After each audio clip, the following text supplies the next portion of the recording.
Bonjour chez vous, bienvenue pour cette 11e de cette semaine j'ai vu. Au programme, une dizaine de films accompagnés de ma note sur 20, juste mon petit avis.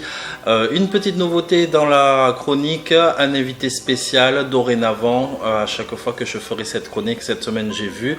Donc ça peut être un youtubeur, un booktubeur, un réalisateur, un producteur, un acteur ou une actrice ou un top modèle, pourquoi pas.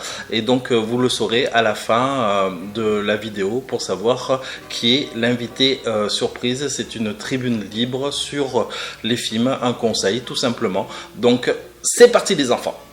Cette semaine j'ai vu Ip Man 3 réalisé par Wilson Yip avec Donnie Yen et Mike Tyson. La petite mafia locale aidée par des étrangers pas cool tente de déloger une école primaire, mais pas de chance, le petit garçon de Maître Ip se trouve dans cette école. La force des Ip Man, au-delà des scènes de combat, c'était d'avoir un contexte, en toile de fond, un contexte historique, avec des personnages secondaires attachants et forts.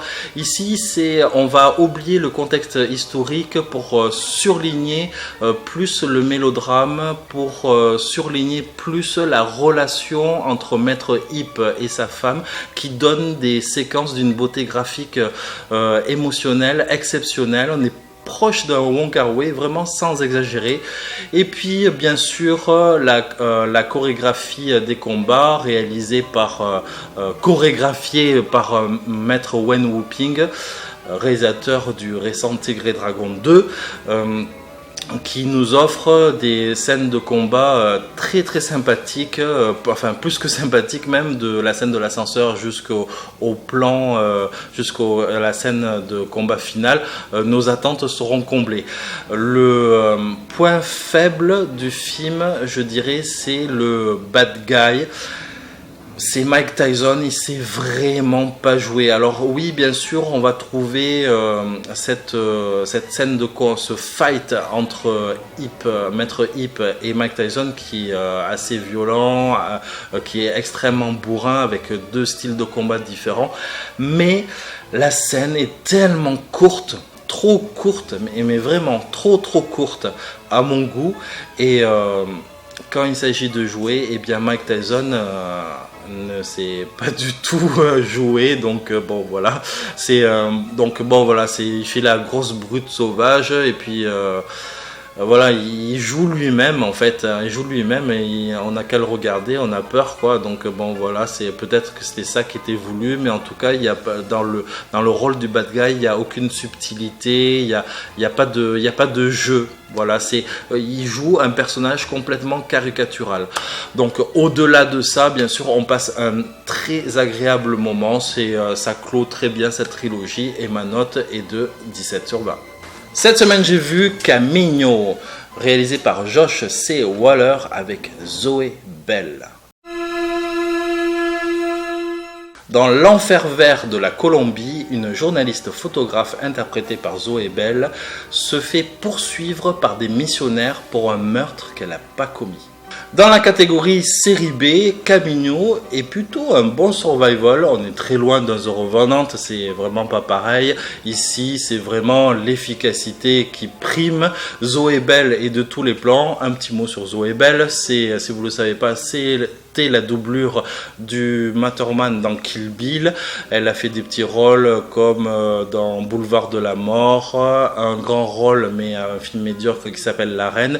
Ici, Camino, elle campe un journaliste, photographe, reporter qui tente comme elle peut de survivre à la jungle colombienne et surtout par ses poursuivants complètement furieux.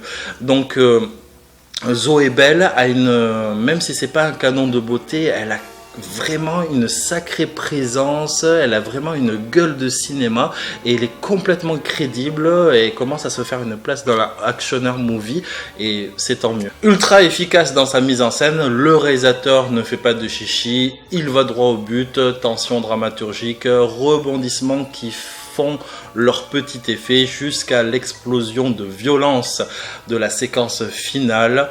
Camino respecte complètement et remplit très bien le contrat. C'est un très bon film tout à fait regardable et ma note est de 14 sur 20. Cette semaine, j'ai vu Krampus, réalisé par Michael Dougherty avec Toni Collette, Adam Scott et David Koechner.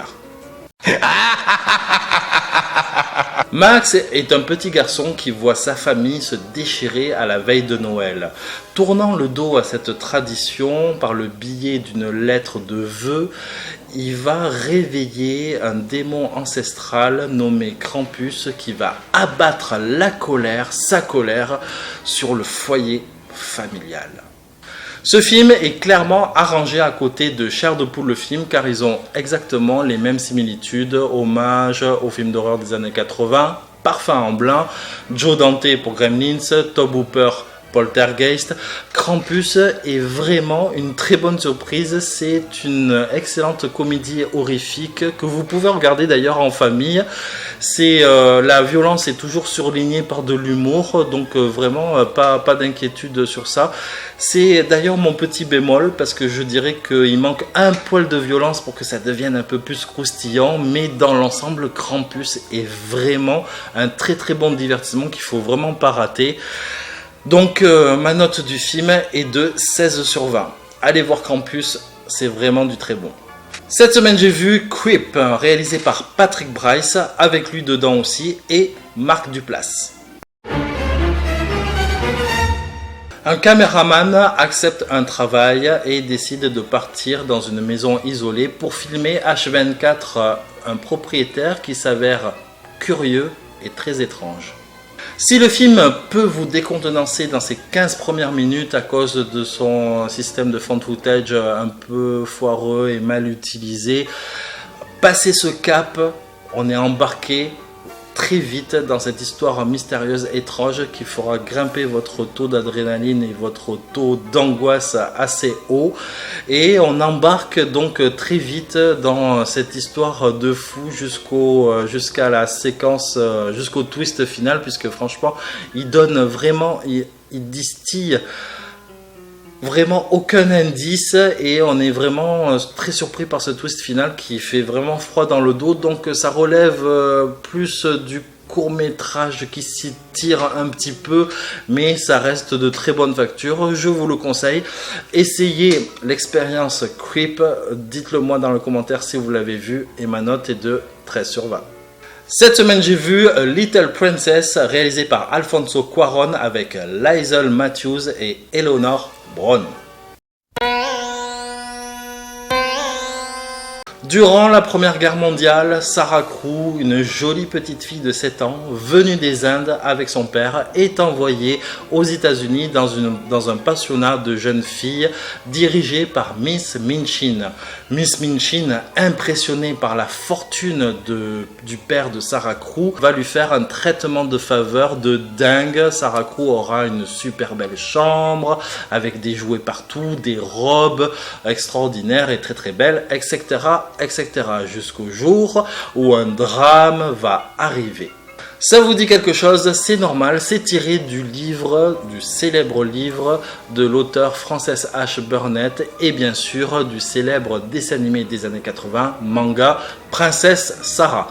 Donc Alfonso Cuarón livre une excellente adaptation. C'est un film pour enfants terriblement intelligent, drôle et poétique. Là où l'auteur du livre et les auteurs du dessin animé soulignaient avec beaucoup d'insistance les passages bouleversants, certainement c'est indubitablement, je dirais, tiré de l'œuvre de Victor Hugo, Les Misérables. Alfonso Cuarón, lui, préfère gommer ces passages-là au détriment de la poésie et se permet même de réinventer une fin qui est tout aussi bonne que dans le dessin animé et dans le livre. Vous l'aurez compris, Little Princess, réalisé par Alfonso Cuarón, est vraiment une excellente adaptation à voir en famille ou tout seul, et ma note est de 17 sur 20. Cette semaine, j'ai vu Daddy's Home, réalisé par Sean Anders avec Will Ferrell et Mark Wahlberg. Finish him. Un beau-père, interprété par Will Ferrell, fait tout pour incarner la figure paternelle idéale auprès des deux enfants, mais un jour, le vrai père, interprété par Mark Wahlberg, débarque. C'est bien simple, si vous aimez Mon beau-père et moi, ce film c'est vraiment dans la même lignée. Je dirais pas un copier-coller, mais ça y ressemble quand même vraiment beaucoup. Le film est porté par Will Ferrell qui en fait pas des caisses, même si le film tend plus vers la loufoquerie que vers la comédie pure. On rigole toutes les 5 minutes. Moi j'ai explosé de rire 2 fois dans le film, j'ai souri, j'ai encore ri, et donc voilà, on passe vraiment un très bon moment. Confrontation au sommet entre Ferrell et Wahlberg, qui est lui très convaincant dans le rôle du père indigne. Donc voilà, c'est un petit film qui ne réinvente rien, on passe un très très bon moment, c'est tout ce qu'on demande, ma foi, quoi, et ma note du film est de 14 sur 20. Cette semaine, j'ai vu Angoisse, réalisé par Bigas Luna, avec Zelda Rubinstein, Michael Lerner et Talia Paul. Alors c'est difficile de raconter l'histoire parce que ça part tellement dans le mindfuck, et pour préserver les nombreux rebondissements, je vais essayer de vous en dire le moins possible. John, on va dire que c'est John qui est chirurgien, qui vit chez sa mère complètement illuminé avec un gros poil de psychopathe. Elle va le pousser dans ses retranchements à se venger sur les personnes de la ville, et elle va lui demander de collecter les yeux de ses victimes.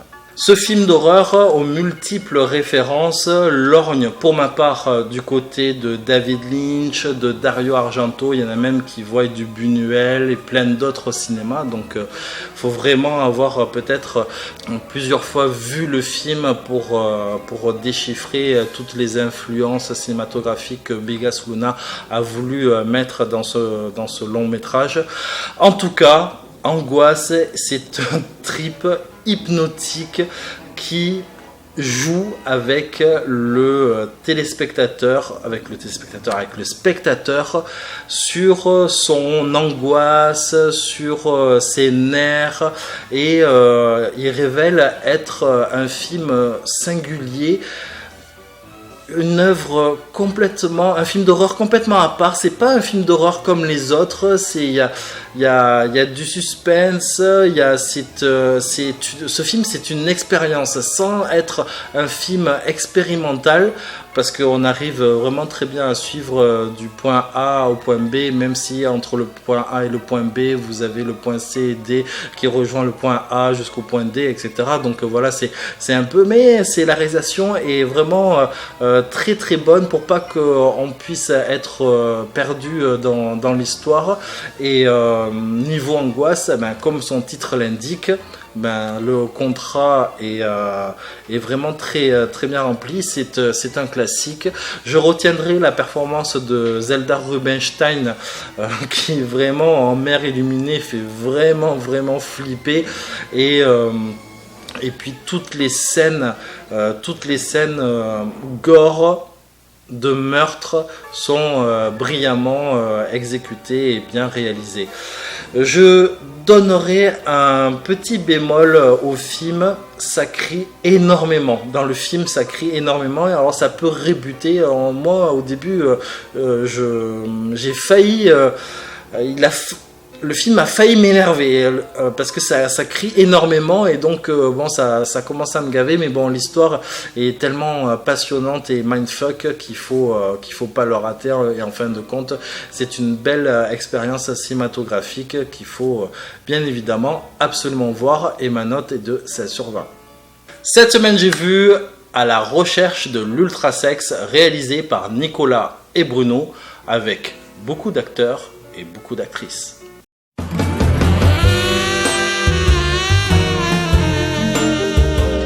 L'heure est grave, les enfants. La planète Terre est frappée d'une curieuse et étrange épidémie. En effet, les rapports sexuels se multiplient par 1000. C'est la frénésie sexuelle partout sur la Terre. Mais heureusement que la Confédération intergalactique va intervenir et rechercher l'ultrasexe. Mais vous allez me dire, mais qu'est-ce que l'ultrasexe ? réponse dans le film. Si vous connaissez les messages à caractère informatif qui passaient sur Canal+, eh bien ici le film c'est un message à caractère pornographique. En effet, nos deux réalisateurs Nicolas et Bruno ont carrément trié sur le volet et choisi parmi 2500 films pornographiques vintage les séquences les plus ridicules, et en plus il double les voix et ça donne un film complètement décalé, hors norme. Bien sûr, si vous avez peur du nu, si tu as peur des grosses bites et des gros boobs, eh bien ce film n'est pas fait pour toi, bien entendu. Mais par contre, moi, il m'a terriblement plu. Donc ça ressemble un peu à La vie des animaux, comme ce que faisait Patrick Bouchité. C'est exactement le même style, donc ça dure 1 heure, on rigole toutes les minutes, donc c'est sûr qu'en 1 heure vous allez voir des milliers de bits et des milliers de boobs, quoi, pour le plus grand plaisir de ceux qui ont l'esprit le plus ouvert. Donc je vous conseille indubitablement, indéniablement, le film français de l'année 2016 se trouve là. C'est une perle, c'est une pépite qu'il faut absolument pas manquer. Et ma note est de 19 sur 20. Cette semaine, j'ai vu un peu tardivement Hunger Games, La Révolte, partie 2. Donc c'est le dernier film de la saga Hunger Games, réalisé par Francis Lawrence, avec Jennifer Lawrence, Joe Edgerton, Liam Hemsworth, plein d'autres acteurs, Julianne Moore, etc., etc.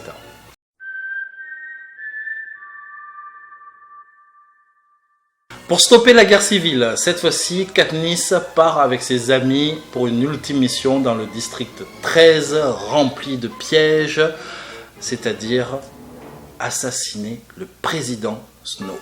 Alors je vais commencer par énumérer les points négatifs du film, et il y en a pas mal. Donc on commence par des dialogues qui sont interminables, qui desservent le film. Il y a beaucoup de longues séquences de blabla qui ne servent absolument à rien, qui desservent les personnages et la narration. Et donc en ce qui concerne les personnages, il y a des personnages qui sont agaçants. Je pense au rôle de Peeta.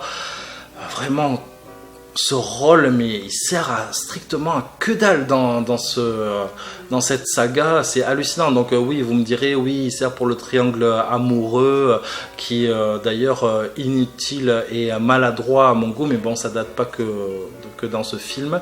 Et d'ailleurs, si j'étais à la place de l'acteur, franchement, je serais dégoûté d'avoir vraiment un rôle comme ça, qui est aussi faible, et qui dessert complètement cette saga, qui est en plus, comme je l'ai dit, agaçant. De plus, les ellipses sont hallucinantes, car elles déconstruisent complètement la tension dramatique des scènes d'action. D'ailleurs, le peu de scènes d'action qu'il y a, c'est vraiment ridicule. Les pièges sont pas inventifs, c'est du déjà vu. Donc l'eau qui monte, des flingues sur le mur. Bon voilà, désolé pour le spoil, quoi. J'espère que vous l'avez vu, mais franchement, c'est absolument ridicule. C'est vraiment, on regarde bien. Et puis, donc vous allez me dire, qu'est-ce qui reste de bon? Eh bien, les acteurs sont plutôt bons. Je pense à Jennifer Lawrence, elle est toujours excellente dans cette saga, et puis dans tous les films d'ailleurs. Et les costumes, les décors, et il reste pas grand chose, Et puis il faut bien le dire, Francis Lawrence est un putain de mauvais réalisateur, et quel dommage d'avoir confié les 2 derniers volets à ce mauvais réalisateur. Voilà. Et si ça avait été un autre, cette saga aurait eu plus d'éclat. Et vous l'avez compris, je suis très déçu de ce film, et ma note est de 5 sur 20. Cette semaine, j'ai vu Fatima, réalisé par Philippe Faucon, avec Soria Zerwal, Zita Anro et Kenza Noah.